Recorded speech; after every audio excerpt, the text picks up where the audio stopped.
l'imposition des mains. Pourquoi il faut imposer les mains? Donc on a vu qu'il y avait l'imposition des mains pour les malades, donc pour que les malades aient la guérison, et l'imposition des mains pour que tous ceux qui soient captifs soient délivrés, donc pour la délivrance. Donc on a vu que imposer les mains, ça nécessite une vie spirituelle.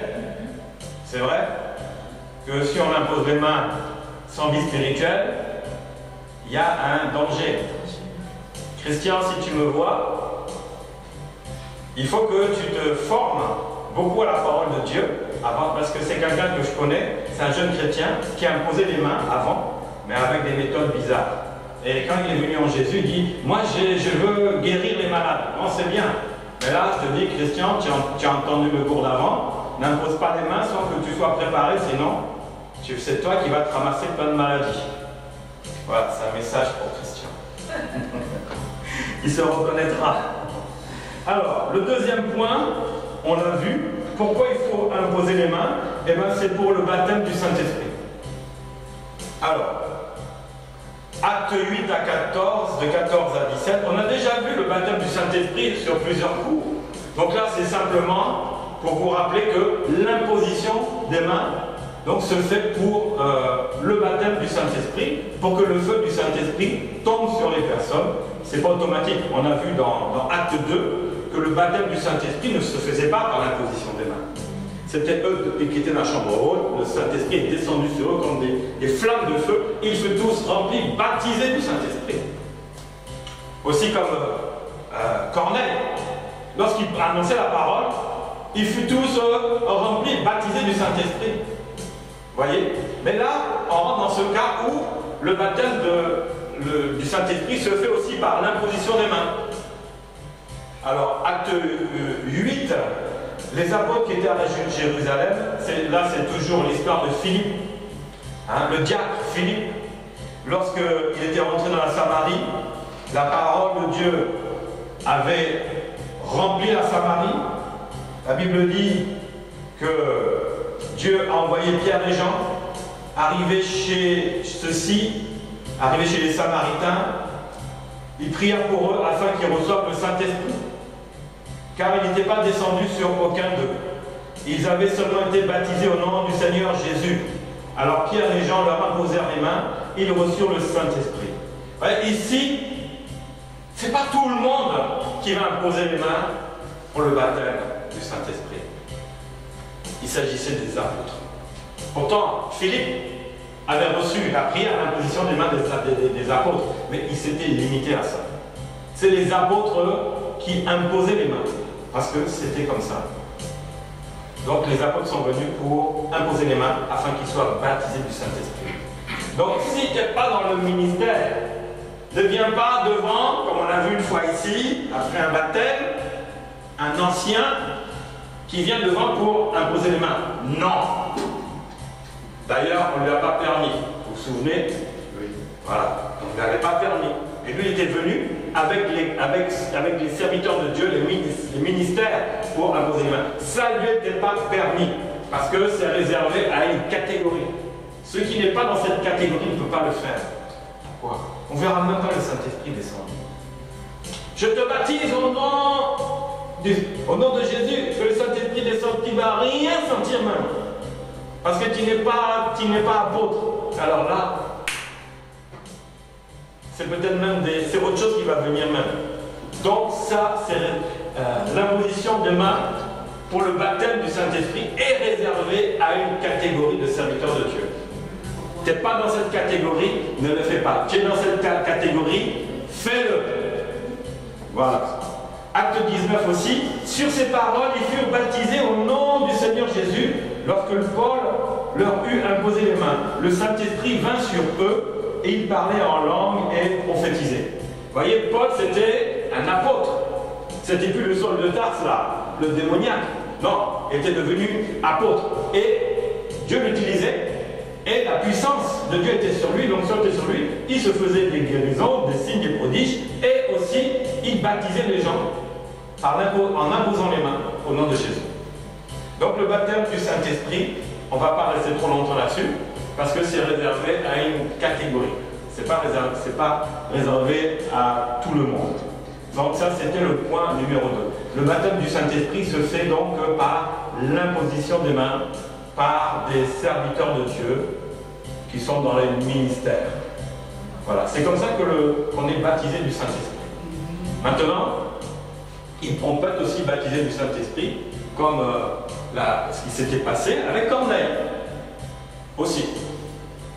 Comme vous avez vu qu'on avait parlé du baptême du Saint-Esprit, comment le recevoir, on a vu comment le Saint-Esprit s'était déjà manifesté, quand la parole sortait même, sans qu'on impose les mains. Le Saint-Esprit était déjà là. La puissance de Dieu se manifestait. Après, il n'y a plus qu'à imposer les mains. Mais le baptême est déjà là. Vous voyez? Il y en a qui ont été baptisés du Saint-Esprit, on leur a posé les mains, mais les mains n'étaient pas peut-être les bonnes. Et ils n'étaient pas baptisés du Saint-Esprit. Attention!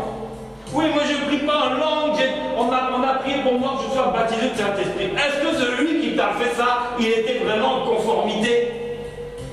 Question. Après dire, ouais, tu ne pries pas encore en langue, toi? Ah! Alors que le baptême là, c'était pas ça. Donc, les dons du Saint-Esprit, Saint-Esprit n'a même pas pu envoyer le feu sur cette personne, et du coup, même les dons de parler en langue, là, ça n'a pas pu se manifester. Mais des fois, il faut se poser la question, est-ce que c'est moi ou c'est l'autre là? Vous savez, parce qu'il y a dans les ministères la réalité des derniers temps. Il y a des vrais, il y a des faux. Peut-être c'est un vrai serviteur de Dieu qui t'impose les mains pour se revêtir du Saint-Esprit, de préférence un apôtre. Ça c'est clair, parce que moi je reste dans l'église que Jésus a mis en place, je reste à ce niveau-là. Je n'ai pas vu qui faire ça encore là, non. Pour moi c'est que les apôtres qui le faisaient, je ne veux pas m'amuser à autre chose. Ou peut-être aussi c'est un serviteur qui se dit serviteur de Dieu et qui n'est pas, et il dit je vais t'imposer les mains, reçois le Saint-Esprit. Comme Simon le magicien qui voulait acheter le Saint-Esprit. Et il y en a qui ne l'ont pas acheté, qui se l'ont approprié. Donc il y a des baptêmes du Saint-Esprit qui ne sont pas des baptêmes du Saint-Esprit. Regarde. Qui t'a imposé les mains? Souviens-toi. Mais si tu sais que le Saint a vraiment été baptisé du Saint-Esprit, il n'y a pas de problème. De toute façon, ce qu'on avait fait la dernière fois là, en tous les cas là, c'est clair, ça a tout couvert tout. Même ces choses d'avant, si ce n'était pas le cas, là, c'était baptisé même du Saint-Esprit. Est-ce qu'il s'est passé il y a un mois de ça? Là, tu es baptisé de baptiser même. Pas de souci. Mais il y a beaucoup qui se font baptiser par des faux baptiseurs. Voilà le problème. Non mais, il faut que les choses soient claires. On est dans des temps là où beaucoup s'habilleront à la Bible, à la Bible, il y a même des faux serviteurs qui viendront séduire avec des prodiges, des miracles, etc. Même les élus de Dieu, ils vont les confondre par mais c'est des faux. Et eux, on va te faire le baptême du Saint-Esprit, mon œil, oui, de l'esprit du diable. Je te baptise au nom de, il va dire doucement, esprit du diable. Mais oui, faites attention. Il y a église et église, il y a baptême et baptême, il y a serviteur et serviteur. Malheureusement, il y a beaucoup de chrétiens. Et beaucoup sont conduits dans la perdition à cause des faux. Voilà la réalité. Donc réfléchis à ton baptême. Pour vous, je sais, mais pour vous qui regardez. Qui t'a baptisé? Un vrai serviteur de Dieu. Tu dois savoir, tu dois sentir. S'il n'y a rien, va chercher un vrai serviteur de Dieu. Un apôtre si possible même. Un vrai. Parce qu'il y a aussi des faux. Vous voyez, c'est pas facile. Là où tu es là, tu es à la bonne place. C'est pour ça que les vraies églises là, elles ne sont pas nombreuses. Parce qu'elles marchent dans la vérité. Et les fausses églises sont nombreuses parce qu'on dit que des belles choses, des bonnes choses pour remplir l'église.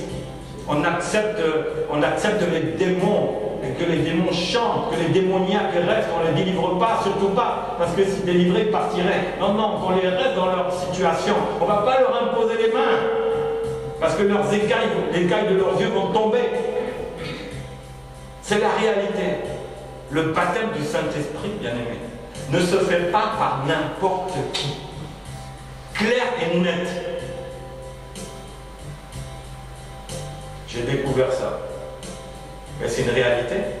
C'est pour ça que beaucoup de chrétiens sont toujours malheureux. Parce que le feu du Saint-Esprit n'est pas tombé. Mais c'est un feu étranger qui est tombé sur eux encore. Baptisé du feu étranger dans une église. Mais bien aimé, ça arrive. Plus qu'on ne le pense. Beaucoup. C'est pour ça que beaucoup de chrétiens, parce que sans le baptême du Saint-Esprit, il n'y a pas la nouvelle naissance. Il n'y a pas la réalité de la nouvelle naissance. C'est pour ça qu'il y a beaucoup de chrétiens, ils ont été baptisés d'eau. Après, ils ont été baptisés du Saint-Esprit, leur vie n'a pas changé. Pourquoi? Parce que la puissance du Saint-Esprit n'est pas descendue sur eux pour changer. Parce que par eux-mêmes, ils ne peuvent pas. Il faut que ce soit le Saint-Esprit qui les aide. C'est comme ça que le ministère de Jésus s'est démarré, parce qu'à démarrer quand il était rempli du Saint-Esprit et parti dans le désert, il est sorti au bout de 40 jours, revêtu du Saint-Esprit. Son ministère de puissance a commencé. Donc la vie d'un chrétien commencera aussi lorsqu'il sera réellement baptisé de feu, le feu du Saint-Esprit. Et sa vie démarrera. Mais s'il n'y a pas celui qui a reçu cette onction et qui est dans le vrai ministère, qui est dans la vérité, il n'y aura pas de vrai baptême du Saint-Esprit, ça sera un baptême d'un feu étranger. Parce que le feu étranger va se mélanger au feu du Saint-Esprit par des faux serviteurs. Ou des serviteurs qui n'en ont même pas la capacité. Voilà le problème.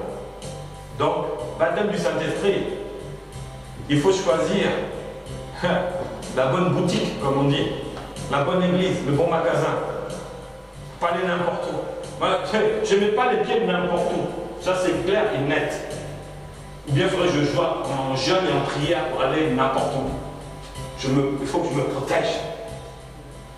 Ça, c'est clair et net. Vous, un jour, quand le Seigneur va vous élever dans des ministères, faites attention où on vous invite. Faites attention. Peut-être qu'ils t'ont tendu une embuscade. Il y a des églises là. Cette église, ça ne s'appelle pas église de vie et d'amour, ça s'appelle église d'embuscade. Mais ça, c'est caché. Derrière l'amour. Ce n'est pas l'amour de Dieu. Hein. Faites attention. Faites attention. Les faux baptêmes du Saint-Esprit. Moi, ici, je te parle du vrai baptême du Saint-Esprit. C'est clair et net. Et ça se voit. Le vrai baptême du Saint-Esprit, ça se voit.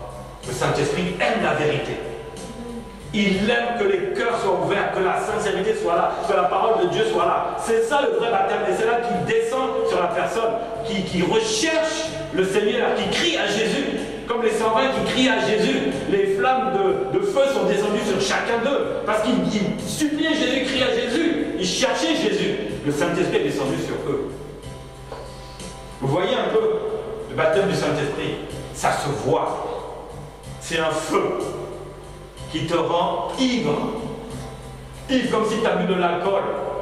Tu es ivre, tu n'as même plus de goût, tu ne peux même plus te lever. Parce que la puissance de Dieu est descendue sur la personne. Ça, c'est le vrai baptême du Saint-Esprit. Donc, là, imposition des mains pour le vrai baptême.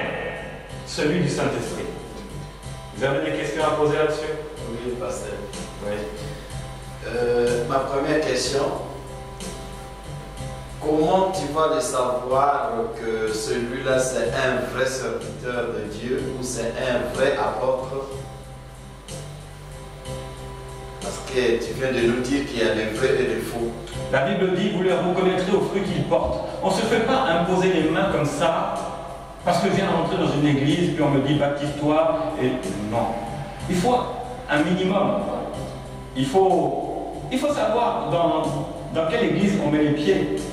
Tu vois? Et demande au Saint-Esprit de t'éclairer. C'est lui qui te conduit. Nous sommes conduits par l'Esprit de vérité, l'Esprit de Dieu. Donc il te révélera. Il ne te laissera pas te faire manipuler par un faux. Tu vois? C'est comme ça. Donc tu vas le voir, parce que le Seigneur va te le montrer. Tu vas avoir des doutes. En toi, tu n'auras pas la paix. Tu vas sentir des choses. Tu dis non, non, non. Je préfère attendre un peu. Et rentre dans ta chambre, prie et demande quelle est la volonté de Dieu pour toi. Et là, tu te seras dit non, cette église-là, je ne suis pas dedans. On dit Jésus, Jésus, mais je ne les connais pas. Et tout d'un coup, de dire tiens, va vous l'emmener, va voir l'église nouvelle de Dieu. Eux, là, je les connais bien. C'est garanti, pas là-bas. Amen. C'est comme ça que tu le sauras. On ne peut pas se faire imposer les mains comme ça si on entame une relation avec Jésus. L'esprit de vérité te conduira dans la vérité. Et ne te permettra pas qu'on impose des mains là bizarres sur toi. Si, non, non. Le Saint-Esprit ne permettra pas ça. Un moment, ça sera révélé, tôt ou tard, ça va pourrir.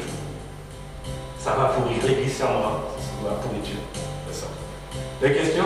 Ma deuxième question. Quels seront les inconvénients? Quels sont les inconvénients de celui qu'on a baptisé par le Saint-Esprit, par un faux diacre ou un faux serviteur? Quel sera l'inconvénient? Un diacre ne baptise pas du Saint-Esprit. Hein? C'est les 5 ministères. Moi, de préférence, je reste dans la Bible. Les apôtres, point barre. Ah, pardon, les apôtres. Les apôtres, point barre. Parce qu'on parle, la Bible dit, pas des apôtres. Tu as vu Philippe qui était diacre, il n'a même pas imposé les mains pour qu'il reçoive le baptême du Saint-Esprit, il était diacre. Bon, il est devenu évangéliste, certes, mais là, c'était les apôtres. Donc, répète. C'est par exemple l'exemple que vous avez prononcé tout à l'heure, là, que quand il y a eu baptême ici, il y avait celui qui n'était pas digne d'imposer le main, et il les a fait. Et quels sont les... Il n'a pas fait. Il n'a pas fait. Le Seigneur a envoyé quelqu'un pour dire, tu fais quoi ici? Paf. Le Seigneur l'a écarté. Parce qu'il a eu de ramasser des malédictions, ni plus ni moins. On ne joue pas avec les enfants de Dieu quand il y a des vrais serviteurs de Dieu qui sont là. Il y a danger. Il y a vraiment danger. Non, vraiment, là on est dans le cadre de la puissance de Dieu. Hein, dans les signes les œuvres surnaturelles. On ne joue pas avec ça. C'est dangereux. Dieu ne permettra pas. Non, non. Des questions?